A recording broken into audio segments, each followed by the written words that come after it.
evening. Welcome. I'm Elizabeth Wood, Deputy Superintendent. Welcome to Schenn, the middle school auditorium here. For those of you who are not from the middle school, you can start to get the lay of the land for the Tri-Building Complex. This would be a great time if you would like to follow along with the presentation. You can actually go to our webpage, and I'll show you exactly where the presentation is posted on the webpage. It's actually shenet.org on the academics page, and scroll down a little bit, and like I said, I'll show you in a minute. But it's going to probably work best for you if you log in and connect to our Wi-Fi. And so here are some steps to follow if you would like to connect to our Wi-Fi. You don't have to if it doesn't work for you. I know what that feeling is like when you're trying to force the accept button to pop up. But if you'd like to, if you think that would be helpful to you, you can certainly feel free to log in, attach to the public Wi-Fi here, and then you'll be able to follow along. And know that this presentation is posted on shenet.org. When you're looking at shenet.org, across the top are links to different parts of the district. Under the academic link, you'll just scroll down and then you'll be able to access what we have, the entire presentation from tonight. We'll also be recording tonight's presentation and posting that online as well for families who are not able to be with us. So I will leave this up for just another minute because I have a feeling, although you might, if you're able, want to snap a picture. If you're afraid, because we're going to move off of this slide, you might want to snap a picture if you're able, if you haven't connected to the Wi-Fi, or if your cellular isn't working in here. Normally we project this because in some cases, when you have buildings that are, we're this far in from an exterior wall, sometimes cell service isn't great in here.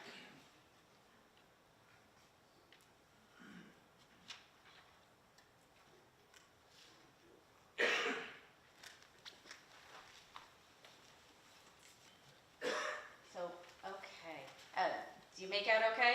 Anybody need us to go back and you'll snap a picture? It's okay. We'll go back for just a minute? Okay, we'll go back. Snap a quick picture if you're able.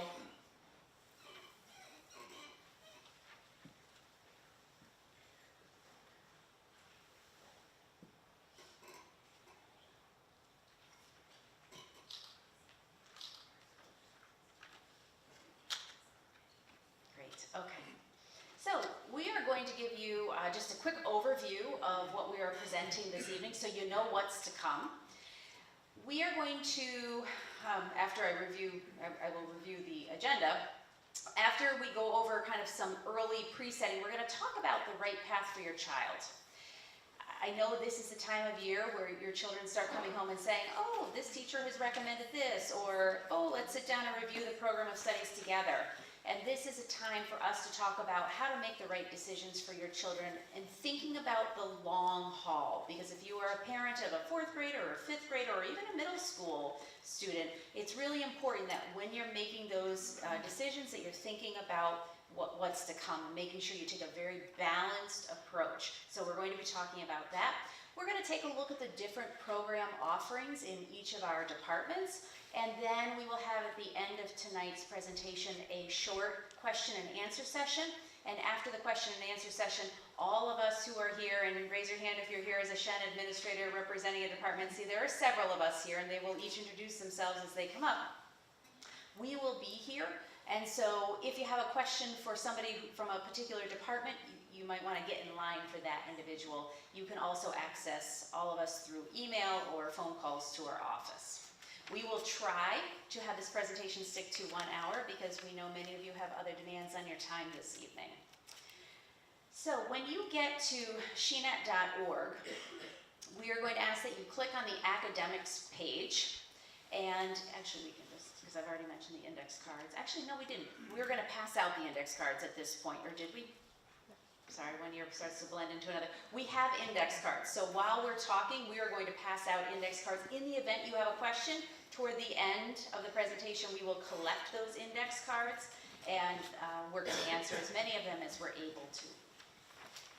Okay, so this is, and we know it's exceptionally small. We were just talking about, maybe we should move this to our new high school library next year. No, the library just opened 2 weeks ago. If you haven't seen it, it's really beautiful and it's a lot brighter, and we think our screen projection is probably brighter there as well. So if you only get a portion of this year, you have the video to fall back on, and know that we will offer it again next year. So this is just a screenshot of the academics page on shenet.org. And you will notice that we list what's called core course progressions and special area course progressions. Those are kind of the lineup of all of the course offerings to come for students. On this same page, we offer links to the program of studies. So, and I'm sure it's very faint and hard to see. In fact, I can hardly see it from the front row. But over where you see that yellow highlight on the far right, that is a link to our program of studies documents. We have the middle school program of studies document, which are the courses that students take at the middle school. But the one most people want to spend the most time in is the high school program of studies document. In there you see all of the course offerings at the high school, and they're organized by department, and you can start to see which course feeds into which other courses, and which courses have prerequisites, so that you should be planning ahead with your son or daughter. If your son or daughter knows that the end game is course X, then you know how to plan backward to make sure that your son or daughter could access that course. These course progressions are always here. So if at any point you want to refer back to, okay, you're now in course whatever, and you want to know what comes next in the following year, following along that same progression, these are always posted and something you can pull up at any point. So opening up one of the course progressions documents, and now you can see why we suggest you follow along on your device if you're able, and certainly don't be bashful if you can only see, just faint text. There are seats in the front, and you really may want to move forward, and we understand. This is a sample progressions document for social studies, and you'll notice that there are 3 major rows that go across. The top row are the Regents level courses. So students in the Regents track follow the top row of classes. The middle row of classes are the honors level classes. And at the bottom are the accelerated classes. Now I have a really important point to make here. Kids don't have to stay on one track. This is not the 1980s where we go in and whatever they tell us we are when we enter high school is where we have to stay. The only place where that is kind of still true, you have to be accelerated in math at some point in order to reach calculus. So that's really the only thing where it's somewhat fixed, but we'll talk more about that when we look at the math progressions. Otherwise, when we put this together, we wanted to be able to show families and students a visual progression of courses, but our concern about putting it together was that students would feel like they were fixed in a certain line, and they are not. In fact, the vast majority of our students take a sprinkling of courses across Regents, and some sprinkle in some honors, and some sprinkle in some additional APs. But there is no, like, you get in one track and you stick with it all the way through. There are multiple entry points, be it middle school or into high school, into all of our advanced programming. When you are having the conversation or thinking about program selection for your child, it is really important to consider what your child is interested in. I say this because there are so many program offerings at Schenn, it is impossible for your child to take them all. It would be highly unhealthy for your child to take them all, and you shouldn't even be on the radar, and shouldn't even consider the idea of taking all AP courses that we have to offer. It's really too much. It's very important that you just pick and choose. And even if your child is typically taking in the Regents level track, maybe they want to sample an honors course, and that would be fine. But that should be selected from an area of great interest to your child. You really want to make sure you're choosing carefully, or it is an exceptionally long year. And it will be a long year for you as mom and dad. And the real challenge will be for your child, who is really trying to work his or her way through something that is exceptionally unpleasant. So it's really important to choose carefully, and you'll notice that as our theme as we go through the evening. These decisions are really complex, and I say it every year, but it bears repeating. There is no one path to Harvard. There is no one path to Yale. There is no one path to Princeton.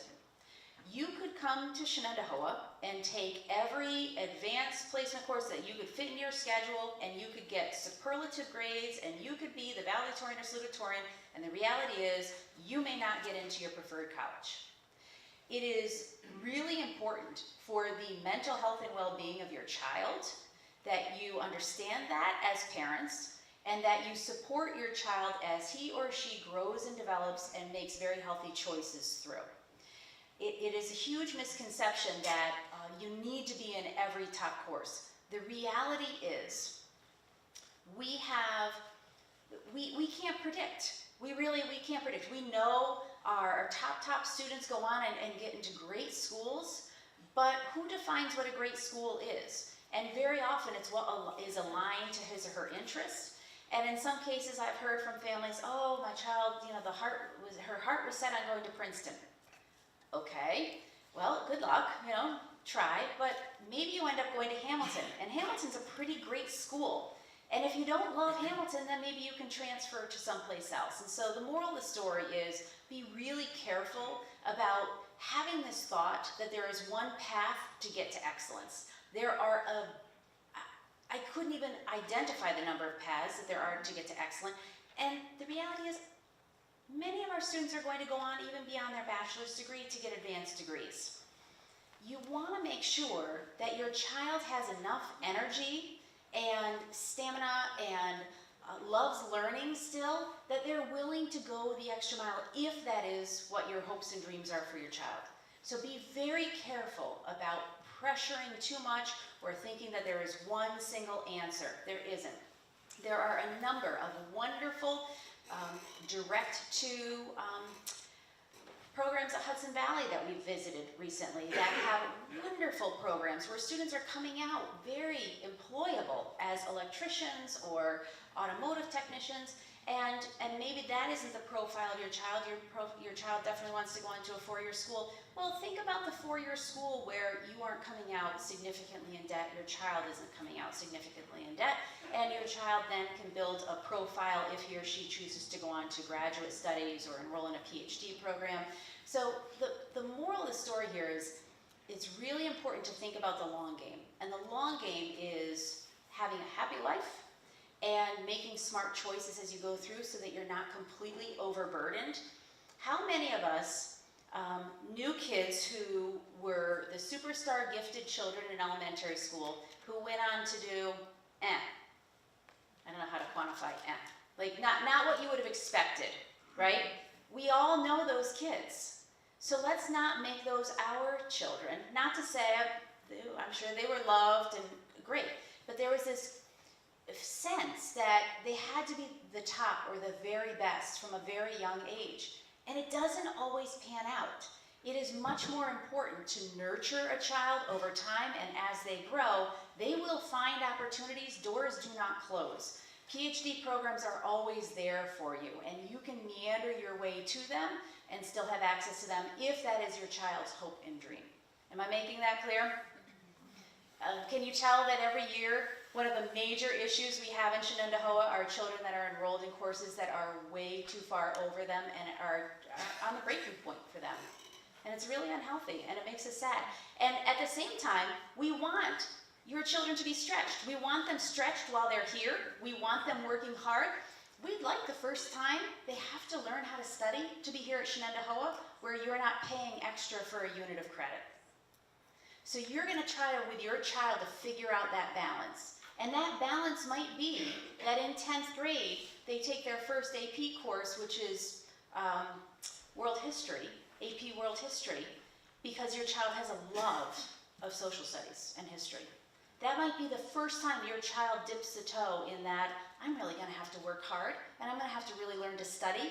Well, mom and dad are still around to check in on me occasionally before they're completely off to college on their own, where you're paying for a credit and maybe a credit is earned or maybe a credit isn't.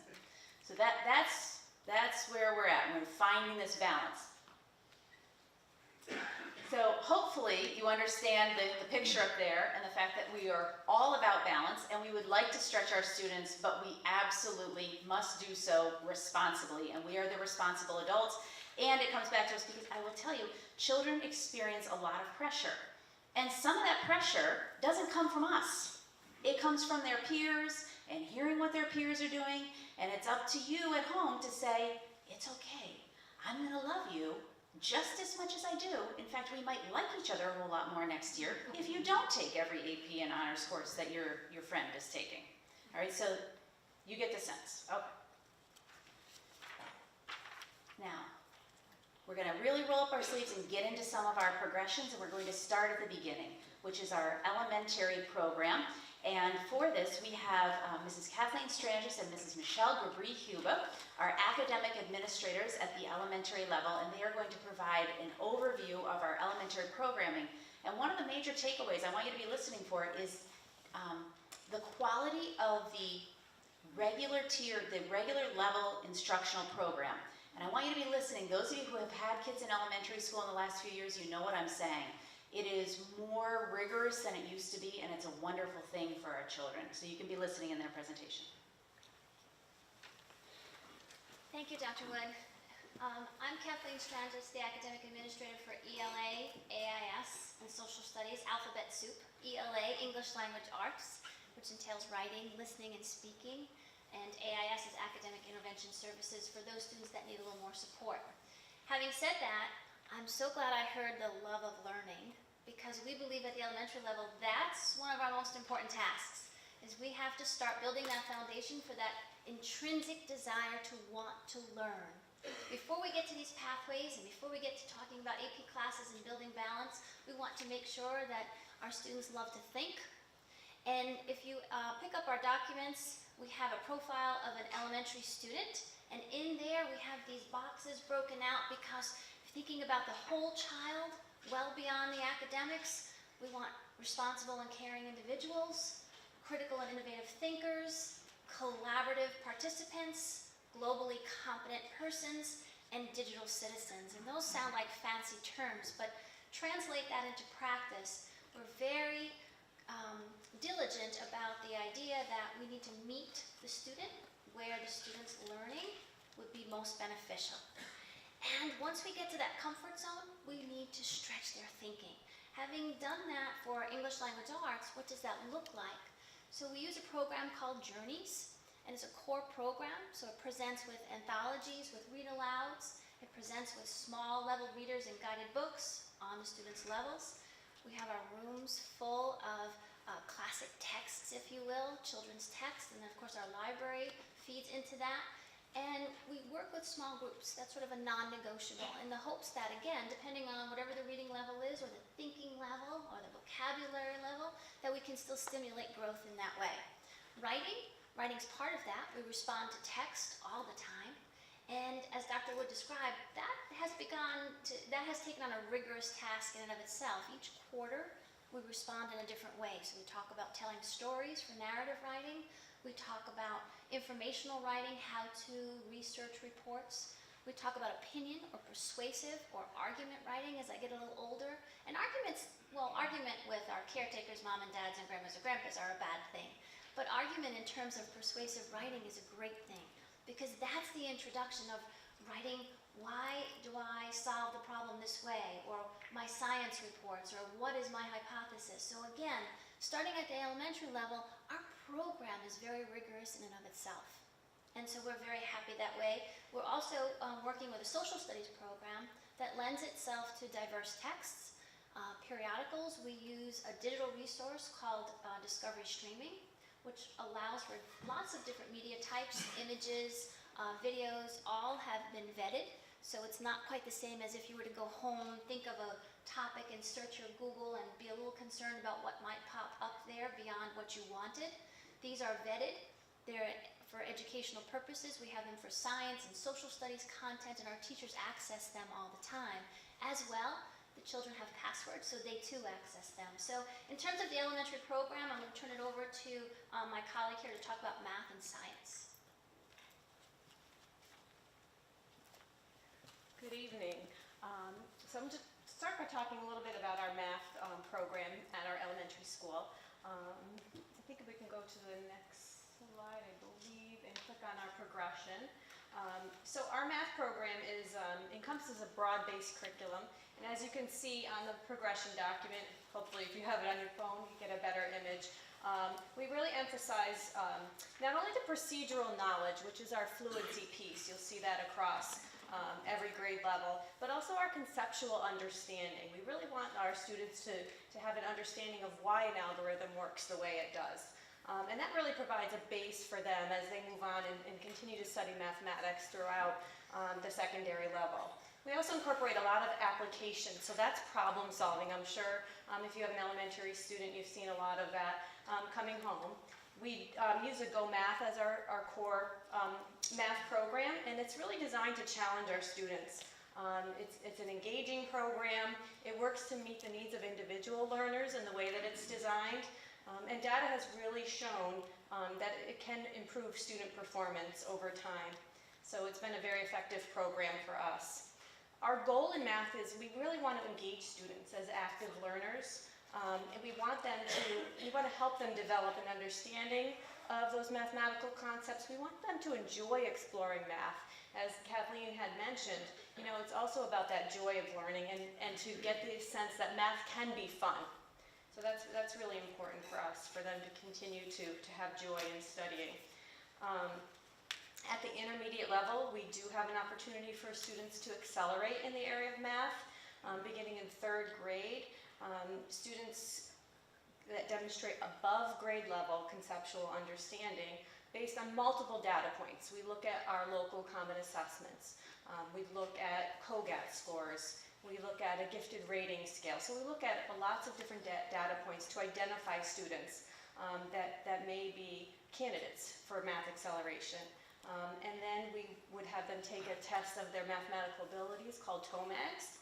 And that really helps us to appropriately program for them in terms of if they're ready for acceleration at that point. And I think to continue that topic, I'm going to turn it back over to Dr. Wood, and she'll talk about the secondary math progressions. So at 6th grade through 12th grade, we have a lot of options for math. Math is really our most complex department in terms of how do we find the right course for the right child and make sure we offer programming for all of our children. In order to, the most common question is, I'd like my child to accelerate in math. I think that my child is doing really well. And so, as Mrs. Gabrihuba mentioned, we do have some acceleration options. We do require standardized testing. In order to have your child accelerate, your child has to demonstrate that he or she is able. Even if he or she is doing very well right now at a 4th grade level or 5th grade level, we know what is to come, and it's really important that your child demonstrates the profile and the conceptual understandings that they are able to access algebra as an 8th grader, geometry as a 9th grader, etc. There are multiple opportunities to accelerate. Some children, and I would say quite a few, accelerate in 5th grade by taking 6th grade math in the elementary school. We do not allow any additional students to be accelerated in the 6th grade year, and the rationale for that is really critical content that cannot be skipped over. Students end up with very fragmented understandings and missing foundational pieces. We again, after if they do well in say 6th grade honors course, can go into a 7-8 course where we combine both the 7th and the 8th grade curriculum into 1 year, and that would be the 7th grade year, and then they can flow into algebra in their 8th grade year. Occasionally, we have students even double accelerate, where we have some students who are, they're really just acing everything that we've got, and our assessment shows that they would benefit from double acceleration, and those students end up taking geometry as 8th graders. I would just say that is a very small number of students, and how many of you have had a child in a Regents level math course? Regents level math course. Okay, if this has not been your experience, let me tell you, it is not, how many of you went to school in New York State and took Regents exams in high school? Okay, this is not your Regents exam. Right? Algebra is more challenging than ever in terms of getting a high level grade. It used to be, and I'm looking around, sorry, I'm making some generalizations here. When we were in school, the 85 to 90 was a pretty accessible score in algebra. It is incredibly challenging to get an 85 or 90 in algebra now. It's not impossible to pass. Lots of students pass it. The majority of students pass it. But they're not necessarily taking forward a grade that you want on your child's transcript. Yeah, it depends. They grow and change as they go through time. But I share this because I want you to be exceptionally cautious about the decision. It's good if your child is ready and we are recommending it to you, then chances are it's a good thing to do for your child. But I would not encourage you to push for it. If your child isn't showing that kind of readiness, know that there are other options to accelerate, come middle school. And your child, even without acceleration, can get an advanced Regents diploma, can take pre-calculus honors as a senior, which is really a very challenging high-level course, and they could even take AP statistics as a senior. So there are a lot of very good math courses, even if you don't accelerate, and that academic profile will get your child into a very good school. If that's what your concern is, my child won't get into school X because he or she didn't have calculus, that's really just not proving to be the case for a number, and there are also other ways that you could get there if that ends up being very important to your child at some point. We also offer, for students who need a little more time and support, we offer what are called lab courses. So when your child hits the 9th grade algebra course, we offer for students who need a little more time and support, they get math 1 period every day, and then every other day they get an additional math period. So there's the algebra with lab option. We offer that in geometry as well. Geometry has become a very rigorous course. So there's a geometry with lab, and we offer an algebra 2 with lab course. So that's students who want to, and we strongly encourage that your child take 4 years of math here. And starting off in that Regents pathway, working toward that advanced Regents diploma. But if that proves to be a bit of a stretch for your child, we do have some other offerings. Mrs. Carrie Peverly is the academic administrator for math, and she is very accessible by email and is typically here with us this evening, but had a family emergency. So if you have very specific math questions, she is great to respond to you about your child. But in general, know that your takeaway in terms of math is that we have a number of different offerings to suit your child and make sure your child can be successful here. All right, now we're moving on to English Language Arts at the high school, and I will introduce Mrs. Kathy Sherwin.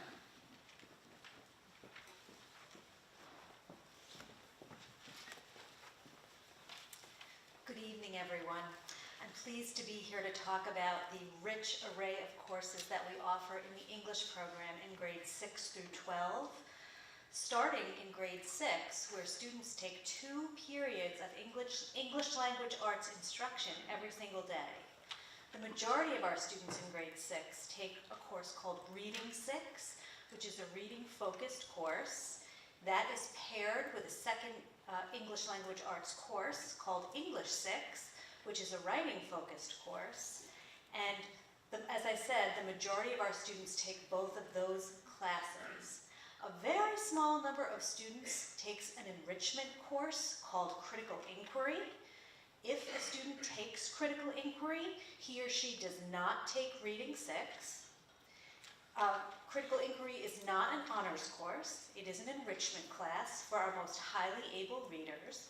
And in order for a child to be recommended for Critical Inquiry, similar to what previous people talked about with identification for acceleration or honors, we look at a variety of measures to make sure that this is a course that is the best fit for a particular student. Regardless, though, of whether or not a student is in Critical Inquiry or Reading 6 during their 6th grade year, students are all considered for honors and accelerated programming in grade 7. We begin that kind of programming after the 6th grade year when we really had a chance to work with students, understand who they are as learners, understand what the best fit for them is. So in the spring of the 6th grade year, reading, social studies, and English teachers get together. They make decisions about what the best fit would be for a particular child, and some children are recommended for honors programming, and some are recommended for acceleration. You must be recommended for acceleration in social studies and English in order to enter the accelerated programming that we begin in grade 7. A student can go into honors without being in honors English, I should say, without being in honors social studies. But for acceleration, we accelerate jointly because those students take 2 years of English and social studies during their 7th grade year, and then they travel together for 3 years until they take a course called World Culture, World Literature at High School West. World Culture, World Literature is an interdisciplinary English and social studies class. It is an honors course, and the accelerated group of students travels together until they finish World Lit at High School West, and then when they move into High School East, the course choices open up for them. They no longer need to stay together as a group. And I can honestly say that at High School East, in the English program, we offer a variety of things. We offer 2 AP courses. We do offer World Culture, World Literature for students who are not accelerated, but are interested in challenging themselves with honors programming in an interdisciplinary capacity. We also offer a second interdisciplinary course at grade 11, a course called American Studies, and that course is a grade level course, very challenging in its nature because it brings together the social studies and the English, but it's open for students who are really a better fit at a grade level, but who want to experience interdisciplinary study. I think I mentioned we have 2 AP courses, AP Language and AP Literature, and all students take the English Regents at the end of their junior year. So whatever course a student takes in grade 11, they are prepared to be successful on that test, which a student must succeed on in order to graduate. I do want to mention that whether a child is accelerated or not, there is no course in the English program that is closed to him or her. Thank you.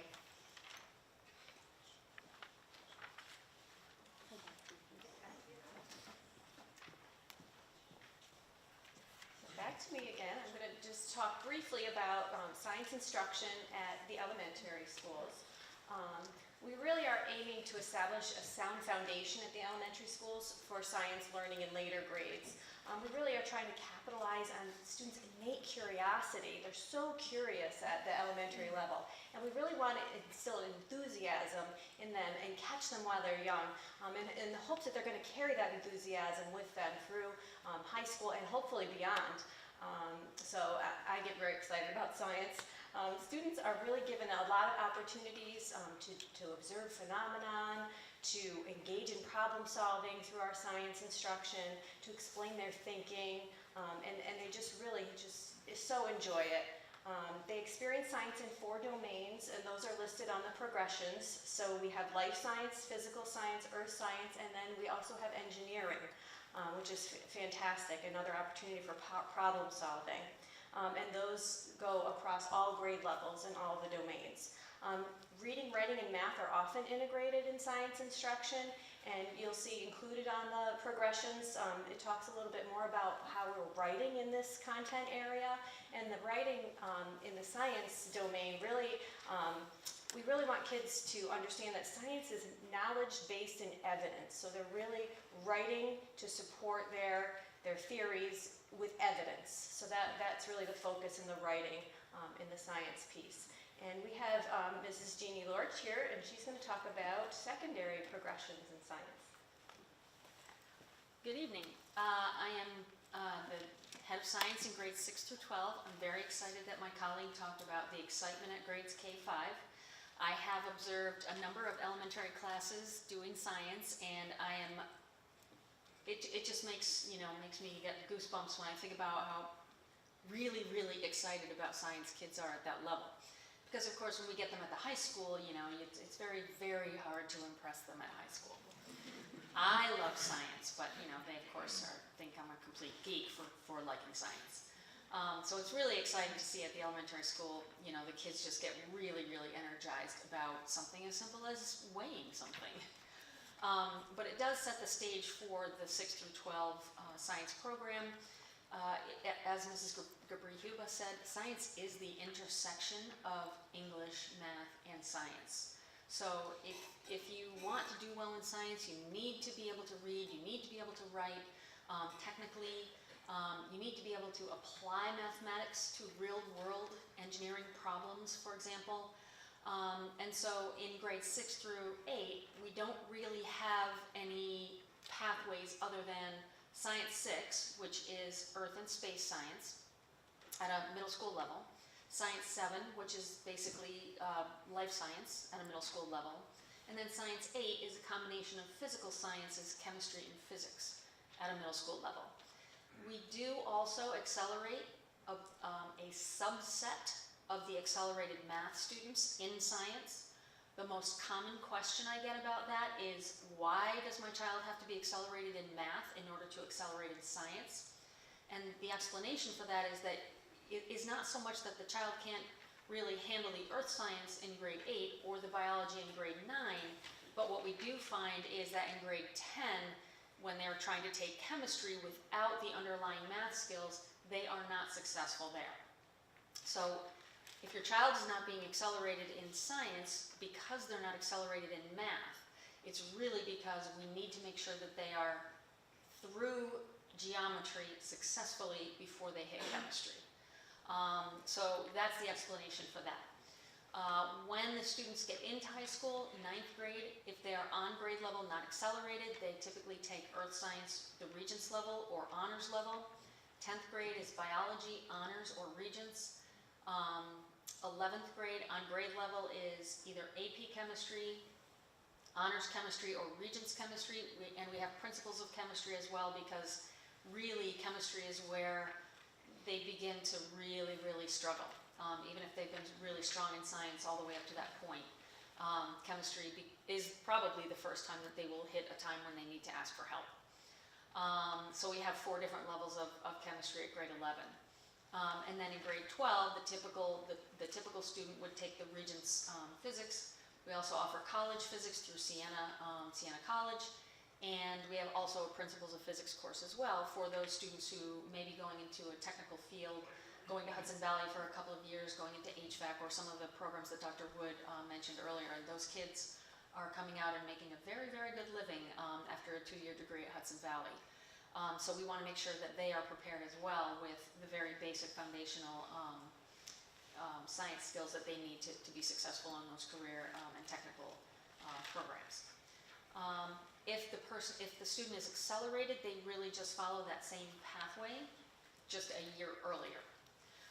And then we have electives at the high school in the senior year. Forensic science honors, AP environmental science, AP biology. And those really are only open to kids who have completed basic earth science, biology, chemistry, and physics. So we don't really allow kids to opt out of one of the basic sciences to take an elective. Now, this point has been made, but it's very, very important to say and remind you, if your child does not accelerate in science, it's okay. They can still hit every course that we offer in the high school without accelerating in 8th grade. So a lot of parents get that panic moment of, oh my gosh, you know, if I don't do this, my child won't be able to do AP biology. But I can tell you almost 70% of our current enrollment in AP Bio, those kids are dual enrolled in physics because they did not accelerate in 8th grade. And they are very, very successful enrolled in 2 science courses in the senior year. And this is, you know, by that point, they've decided they want to go into a STEM field in college, and it makes sense that they would want to double up and capture one of those elective levels in their senior year. And beyond that, I guess I would just also reiterate that we have heard repeatedly from every level of college, from the most selective private schools all the way to the 2-year programs at Hudson Valley, that the admissions programs, the admissions counselors do not like to see kids opt out of math or science in their senior year. So if the only takeaway that you get from what I'm saying tonight is assume that your child will be taking math and science right through their senior year in high school, regardless of what they're going to do in the future. And with that said, we're going back to Dr. Wood for social studies.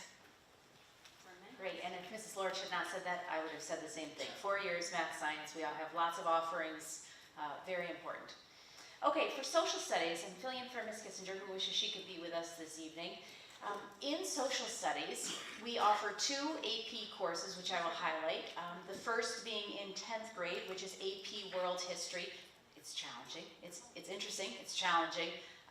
The second being the junior year, which is often referred to as A-Push, which is AP US History, both excellent courses.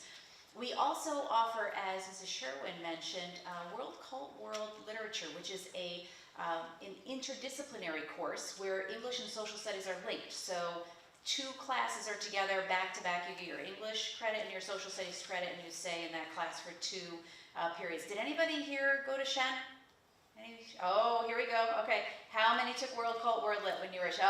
There is every year. Look, even some of our admin. It's unbelievable how iconic this class is. World Cult World Lit. Again, going along with the theme of the night, it's okay if your child chooses not to take it, but it is a course that is iconic. It's been around for many, many years in Shenandoah and is an interdisciplinary course. They actually weave into the study of the history of the time and the English of the time, or the studying literature of the time, art history focus. So if your child has an interest in art, that course may be of interest to him or her. The second interdisciplinary course is a Regents level course, and it is also coupled with English, and it is in 11th grade. It is an American Studies course. In some ways, these courses make a whole lot of sense. If your child would benefit from reading literature that corresponds with what they're studying in social studies class, if that helps cement their learning, those classes make a lot of sense, and we're happy to have those as offerings here. I would also note that in the senior level, and of course you'd have to be looking on your phone to see it, we do offer additional electives such as sociology. We offer some Syracuse level courses. So we have a nice comprehensive offering in our social studies program as well. And so very soon we are going to come around and collect index cards from you. So if any questions have popped into your mind, if you want to take a moment and write it down, and we will come around and collect it. And I will turn it over to Mrs. Chaffee, our World Language, and ENL, which stands for English as a New Language Academic Administrator. Thank you, Dr. Wood. Good evening, everybody. So as Dr. Wood said, I'm the Academic Administrator for World Languages 7-12, and I'm also the Administrator for English as a New Language K-12. I'm going to talk to you specifically tonight about our World Language program, but certainly if you have children who are in our ENL program, I'm happy to answer questions about that after the program as well. So I stand before you tonight to say that my love of learning languages actually began in this very building many, many years ago. And so I'm particularly proud to talk to you about our program tonight. So all students in New York State, with very few exceptions, are required to earn 1 credit of high school language study in order to graduate from high school. And so at Shenandoah, most of our students begin study in the 7th grade, and they study language in 7th and 8th grade. And in 7th grade, they can choose between French, Spanish, German, and Latin. And later when they get into high school, they can actually also pick up Chinese. And I can talk to you about that in a little bit more in a second. So most of our students begin study in 7th grade, they continue through 8th grade, and then at the end of 8th grade, they take an exam called the Checkpoint A exam. And when a student passes that exam, they have actually earned that high school credit. So it's the first high school credit that all students will earn, and they earn it at the end of 8th grade. So once they earn that credit, they move then into 9th grade, and they take what we call level 2 language. And then in 10th grade, they take level 3 language, and at the end of level 3, they take what many of you might remember as the Regents exam. We now call it the Checkpoint B exam. And once students pass that exam, they have earned the sequence that they need, or one way to get the sequence that they need for an advanced Regents with advanced designation. There are other pathways to get there as well, but that's one way that many of our students get there. After the Checkpoint B exam, we have a SUNY Level 1 and a SUNY Level 2 course in every language. And in those courses, students can earn up to 4 college credits per course at a really reasonable cost. And so we certainly encourage students to continue on after the Checkpoint B level. There are a couple other options as well. If students finish their Checkpoint A exam at the end of 10th grade and they don't feel quite ready for a college level course, we have something called pre-college Spanish. It only exists in our Spanish pathway, but students can take that and then take a SUNY course in their senior year. We also have, starting in the 10th grade, although it is challenging sometimes to fit it into a 10th grader's schedule, but beginning in 10th grade, students have the option to pick up another language if they're really, super interested in learning languages and they love the language that they're learning. But they can also pick that up in 11th or 12th grade if they're also interested in that. I would be remiss if I didn't also mention that we have a tremendous number of travel programs for our students that are studying language. We have the GAP program, which is a German-American exchange program. We have a PEACE program, which is an exchange program with France. We have trips to Ecuador and Madrid and weekend trips to Montreal and all kinds of day trips as well. And some of those change from year to year. The GAP and the PEACE program are also pretty iconic. So I think I've remembered everything there, and I'm certainly happy to answer any questions that you might have at the end. Also, if you have any E&L questions, I can answer those as well. So I'd like to then introduce Rose Barra, who will talk to you about our CTE program.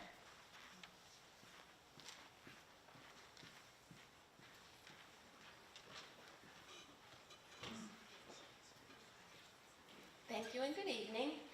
The 3 departments that I am the administrator for are our elective courses, with the exception of the art, the music, and the language that you just heard about. These are opportunities for our students to explore courses based on their interest, and we work very hard to make sure that these courses are relevant, engaging, and real-world grounded. We have teachers that are excited and passionate about what they're teaching, and the engagement is visible within their courses. And this is true with all, the technology, the business, and the family consumer science. Just to make sure that we kind of reiterate the ideas that we need to keep in focus, all students, in order to graduate, must have 3.5, that's 3 one-year courses and a half-year course of an elective.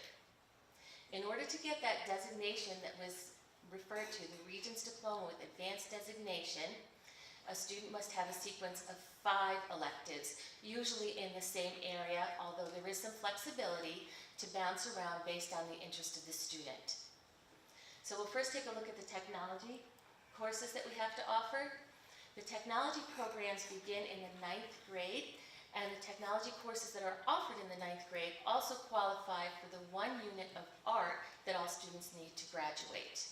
The 2 levels that are offered are DDP and DDE. The difference is the DDP course is drawing and design for production, and the other course is drawing and design for engineering, which tends to be a higher level course, but both are very hands-on and very engaging, and then lead to a pathway of technology that the students can select based on their interest. Many of the courses offered in technology at the high school level are offered for college credit through the Project Lead the Way program and earning credits at Rochester Institute of Technology.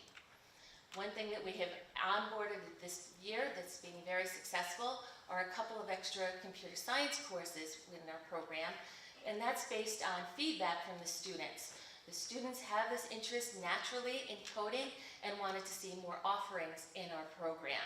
So we've uploaded 2 courses, Computer Science Discoveries, which is a full-year course that's just examining many fields in computer science that the students can get involved with. And the second is an app development course. It's a half-year course where the students develop functional computer applications for Android devices.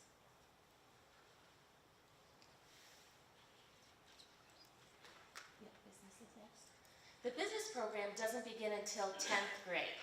And the reason is we prioritize our electives in the 9th grade building, High School West, as those that also qualify for an art credit. Business courses don't qualify for an art credit. So it's something that we ask our families to keep in mind as course offerings for their students when they are in the 10th through 12th grade track.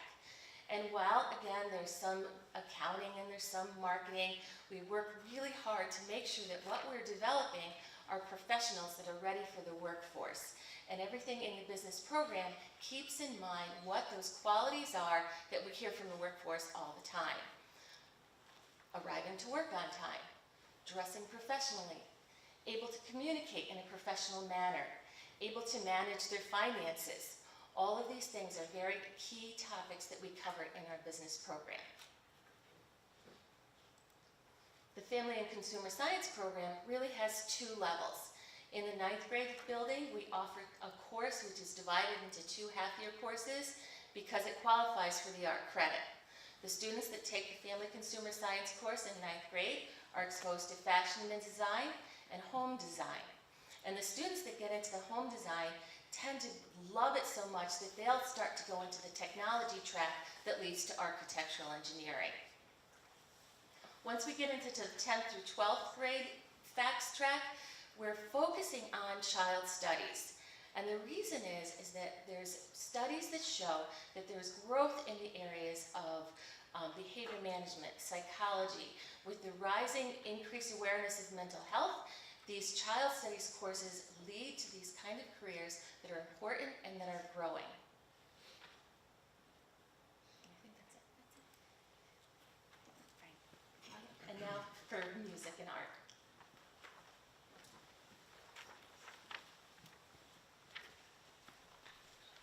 Good evening, everyone. I'm Frank Rosselli, head of fine arts for Schenn, and I believe I'm last, which makes me the official headliner of the evening. Finally, I get the credit I deserve. So a couple of things I wanted to share with you. I want to give you just a very brief program overview and share some of the thoughts I have about music and art here at Schenn. First of all, if you haven't heard, we have an outstanding music program and we have an outstanding art program. And if you've ever heard your child say, or if you've ever personally thought, I'm not good at music, or I'm not good at art, I'm here to dispel that myth for you tonight, because our goal here at Schenn is that every child who enters one of our music or art classes leaves feeling confident that they have the ability to achieve not only music and art, but anywhere they go in any course. So, if you ever thought that, come back. Because I'm going to put you in the right class, and we're going to get you feeling good about it. And if your kids have ever said that, correct them, because they're wrong. They all have talent, and my talented team will pull it out of them. So overview-wise, every child at the elementary level, starting in 1st grade through 5th grade, gets music twice a week for a half hour, and art once a week for 50 minutes. And then in 4th grade, of course, they can start participating in orchestra or chorus. And in 5th grade, they can start participating in band and or chorus as well. Once they get to middle school, in 6th grade, we offer art for 1 quarter and music for 1 quarter. It's actually 10 weeks spread over 20 weeks. And then in 7th grade, we also offer general music, we require general music and art as 20-week courses. Of course, band, orchestra, or chorus are available for students 6th through 8th grade. As well, there are some extracurricular ensembles kids can be involved in if they choose. So, 1st through 8th grade, there's a requirement. Once we get to high school, there is simply a 1-credit requirement in the study of art. I certainly hope kids get involved in more than just one, but whatever that involvement is, I'm pretty confident they're going to have a great experience. So when we talk high school courses in art and music, music is pretty standard. We have our band, chorus, orchestra program, and there are strands of that. So there are ensembles that vary in ability based on your child's ability. So we will find the right place for them where they are challenged, but yet also feel success. And then in art, the foundation level course for art is studio and art. And after that, the door opens for a number of exciting electives, including graphic design, film and video, photography, ceramics. There's about a dozen or so courses on that progression list, if you take a look closely. And our kids, perform all over the place. They participate in art shows, top talent, and it's just a great experience across the board. So, thank you for your attention. I'll be here answering questions.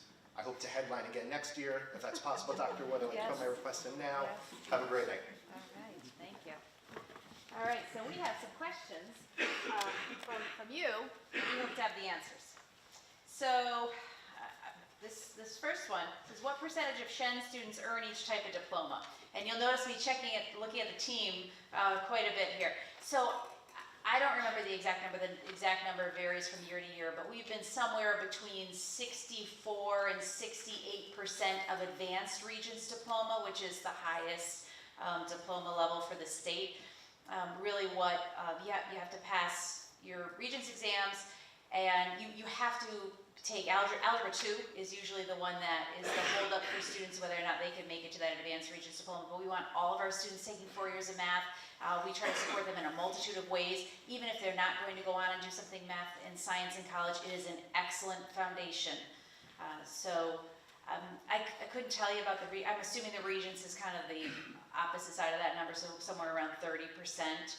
But we have a high graduation rate, and the majority of our students are getting the Advanced Regents Diploma.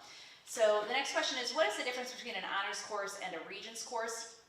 An honors course is grade level content.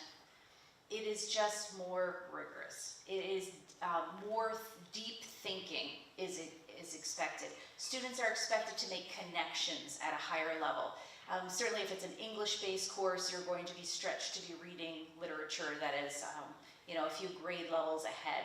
So it's the level of thinking that is expected, the level of writing that goes into the course. It is just a more rigorous course. All right, do you have any actual booklets of the program of studies? We don't this evening. We do have them printed still, not many though. I don't even think one gets delivered to my office anymore. It's basically like if you can find one, okay, you're lucky. You just don't give it up if you find it. It's pretty much all online at this point. In fact, that's pretty much how I find it now. Even from the progressions documents, where we've had them up where it shows the sequence across, you can link to the program of studies for that specific department right from there. Our honors course is noted on transcripts, so if the grades are lower, there's a justification. The answer is yes. We do make that notation. Okay, good one. Jean, you might want to come help with this one. If a child takes accelerated level classes and receives high 80s, how does this affect class rank GPA versus a child receiving high 90s in Regents and honors level classes? How does this affect transcript for college acceptance? So we're both going to answer this because we both have experiences with it as moms, and we both have watched a lot of kids go through Schenn and experience it.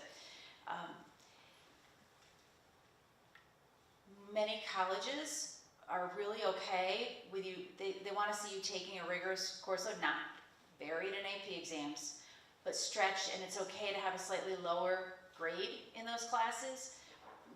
If your child is sailing through Regents level and getting high 90s and everything, your child has not pushed him or herself enough, and that would actually be disappointing to a college because they'd rather that you learn a little academic struggle. Yes, I would agree. I would say one thing that many parents who haven't had a high schooler yet don't realize is that although 65 is really a number that everyone has in mind because that's a passing grade, 85 is considered mastery. So if your child is in an AP or honors course and they are not, comfortably achieving at least an 85, you might consider that they are misplaced. With regard to what colleges are looking for, they are looking for that rigorous course load, but they don't want to see that you're in over your head, that you just want to get the AP on your transcript and you have a 72. So again, I guess my best advice on that would be challenge definitely, but 85's got to be that indicator that the child is doing okay. Agreed, although I will say colleges are also more forgiving about the freshman year and the sophomore year, and junior and senior year becomes, the first half of senior year become more like jumping out at the college. So as kids mature, it's okay if they have some low 80s in there. It really is okay. Okay, my son is in 5th grade and missed the COGAT-TOMAG test. Will there be another opportunity to be considered for honors or accelerated math? Yes, if he's doing really well as a 5th grader, he will be considered for 6th grade honors. Every year, so say your child's in 6th grade, every math teacher is looking at every student in his or her class thinking about where is this child best placed. If the child has been performing near the top, there will likely be a recommendation to shift levels the following year. So yes, there are multiple opportunities. You could even have a conversation with your child's teacher. If your child is doing exceptionally well and the teacher hasn't mentioned it, you could mention it. But chances are we are able to, I'll say, catch most kids by the normal course of our assessment process for acceleration.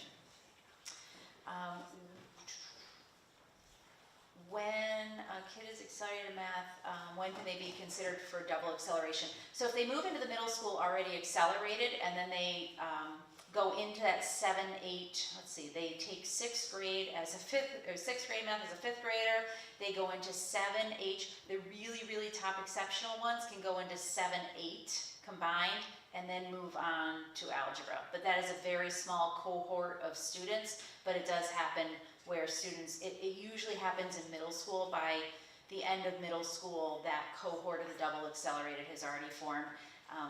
And not to make it sound too outrageous, but some of these are like 1st graders doing algebra and we have a hard time slowing them down. So these are exceptional, well beyond anything I could have ever dreamed of as an elementary student myself. Seriously, I'm not kidding. Why is COGAT testing offered for 5th graders if they can't advance in math? So COGAT is a screening for math, but it's also a screening for the critical inquiry program. So the children who take COGATs as a 5th grader will be considered for placement in that enriched reading course at grade 6. This is why I'm pretty sure I'm right, but then you notice I look at the academic administrator of the secretary and say, that's right, Elizabeth, you're right. Good job, keep it up. Okay, if my child does not do Quest, will it have any ability on their will it have any impact on their ability to enter accelerated track classes? It will not.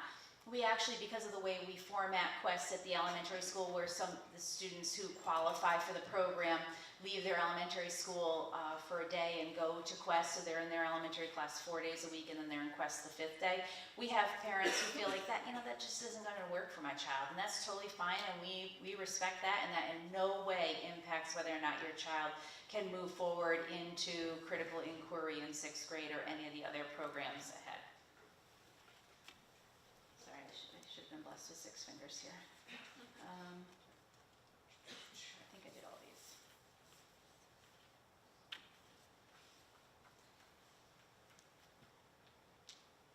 All right, what is the purpose of the grade 6 New York State math assessment in April? There's actually a lot of purpose to the both New York State assessments, the ELA and the math. They're rigorous exams, but they provide a terrific gauge for us as a system to know how well are we doing. And what are you, as families who have purchased a home here in Shenandoah and entrusted your children to us for 13 years, what are you getting for that? We monitor that very closely. It's really our only measure to look at how well our students are doing relative to other schools across New York State. And we also get really important information about every single child. As mom, year after year, I get the letter in the mail that I can turn over to the back and I can see how did my son do relative to students in his school district and students across the state.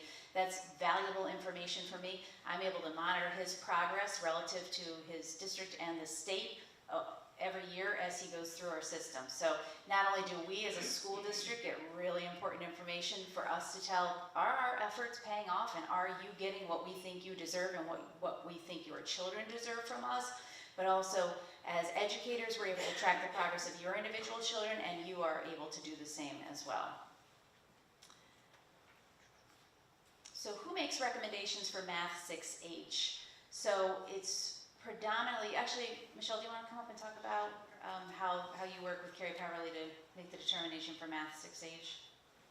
While she's walking up, the question is, when does basic chemistry start? That's the next one. So chemistry is typically an 11th grade course unless you're accelerated, in which case chemistry would start as a 10th grade offering. Although it's a little bit of chemistry woven into some of the other like middle school courses. 8th grade. 8th grade. So in 8th grade, you'll get a slight introduction to chemistry.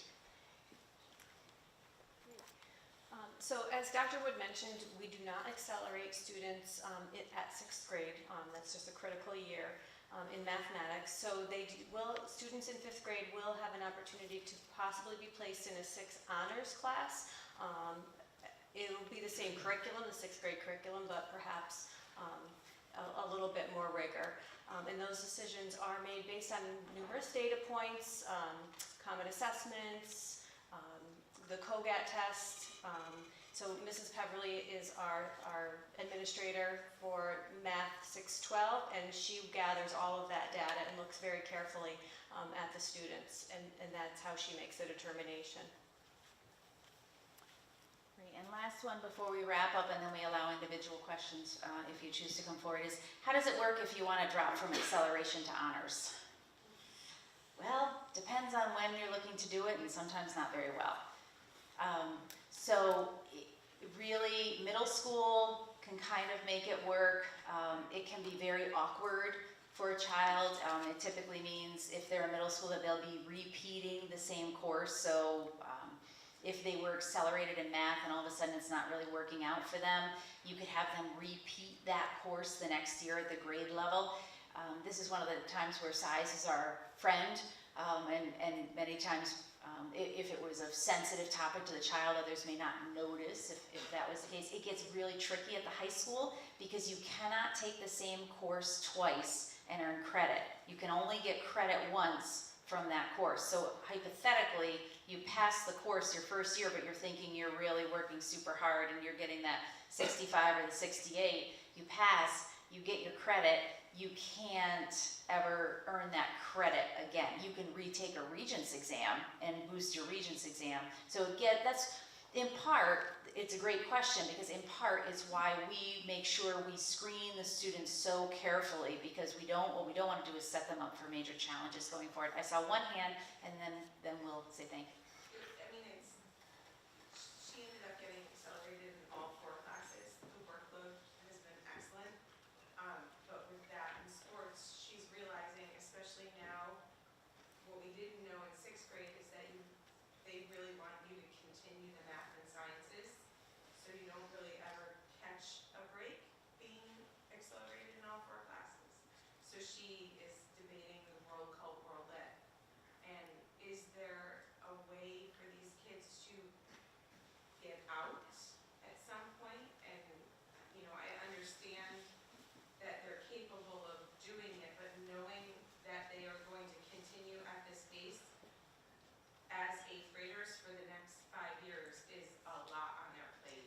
That is a fantastic final question, and it's exactly. At some point in 1 or 2 of the classes. Yep, and it's such a perfect example of a student who is perfectly capable of doing it, but our children should have lives too, and they should be able to play sports, and they should be able to go to religion class if that's what your family chooses, and they should be able to take dance lessons or whatever else, and they should be able to have some quality family time. And at some point, if you've piled it on too much, all of that is gone. So, great question.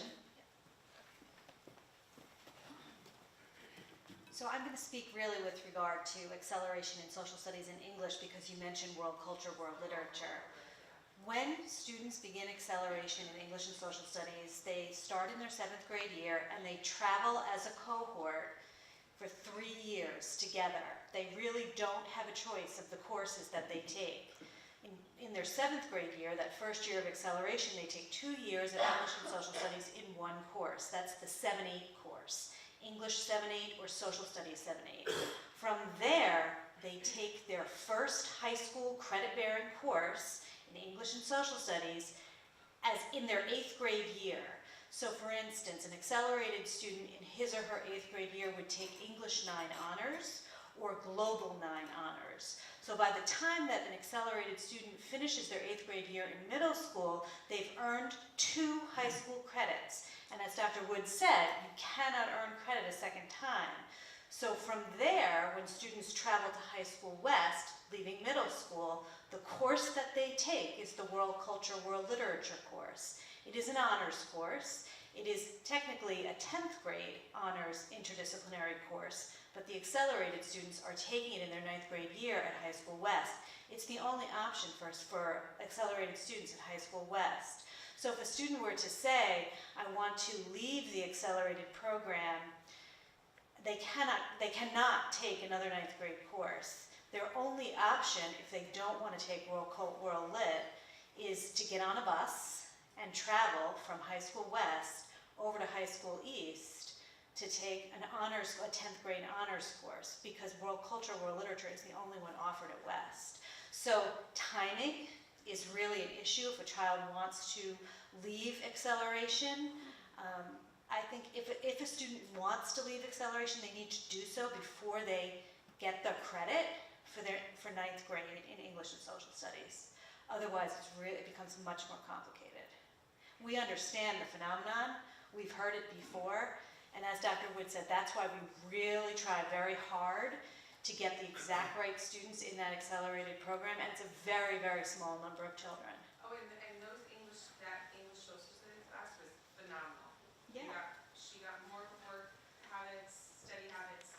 It's just, I think when you put all 4 of them together, Yeah. and knowing the next 4 years, it's just where can you jump off in a class or 2 so that you're not taking that path in all 4, not knowing that in 7th grade when they signed up for it. Yep, So, yep. Okay.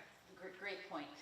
Before we part ways, I'd like to encourage you to take our survey, because every year we stand up here and we present, we try to share what we think you need to know, but you're the folks who really should be telling us what is it that you need to know, what additional information would you like from us, and how would you like us to reformat for next year.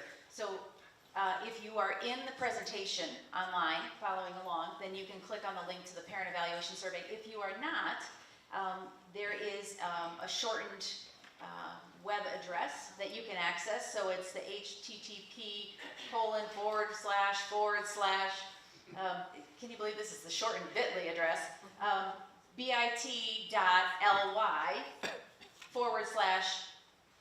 progressions. But we're going to leave that projected. So if you come up to ask a question, or you just want to come up and take a shot at, we'd love for you to just quickly take our survey and give us some feedback on did you get what you came looking for tonight? And if not, how can we better serve you next time? Thank you very much for coming out. We are here to answer any questions individually. Hope you have a great evening.